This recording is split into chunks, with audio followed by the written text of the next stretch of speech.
Family and friends and firefighters came together this morning for the funeral service for 22-year-old Georgia Klap.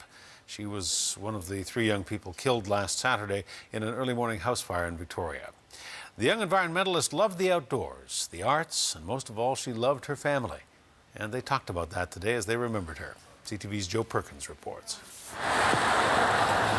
A grieving family arrives to honor their daughter. If I could boil it all down and keep it simple, I would say she was just another young person trying to make their way in life. Trying and succeeding. At 22 years old, Georgia had already traveled the world and could speak Spanish. She was a talented writer and artist who enjoyed sports and music. She played the French horn.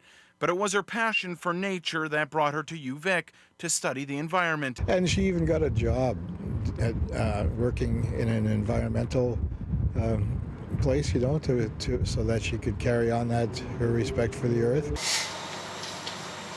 Klap died after a fire believed to have started in a couch broke out early Saturday morning in the home she rented with friends. She was rushed to the hospital but could not be saved. Just as they did last Saturday, nearly 20 firefighters answered the call. The police officers, the firefighters, everyone that's been involved has responded so generously. But today they don't rush inside. They let others go first, many stopping to say thanks. Inside the funeral home, a fitting send-off for someone who loved the outdoors, a biodegradable casket. That's exactly what Georgia would have wanted. She's looking in on this right now with that big smile on her face. With hundreds on hand, friends and firefighters spill into a viewing room to watch the service.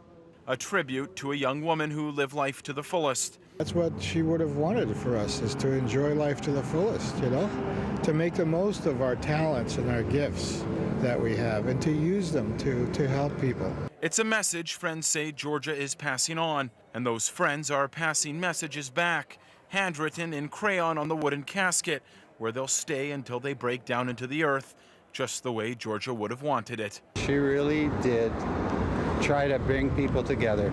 She was always looking for that home, that big family, and everything was about making it better. And I'm going to try and make it better to honor her. Yeah, it was a pleasure to know her. Joe Perkins, CTV News, Victoria.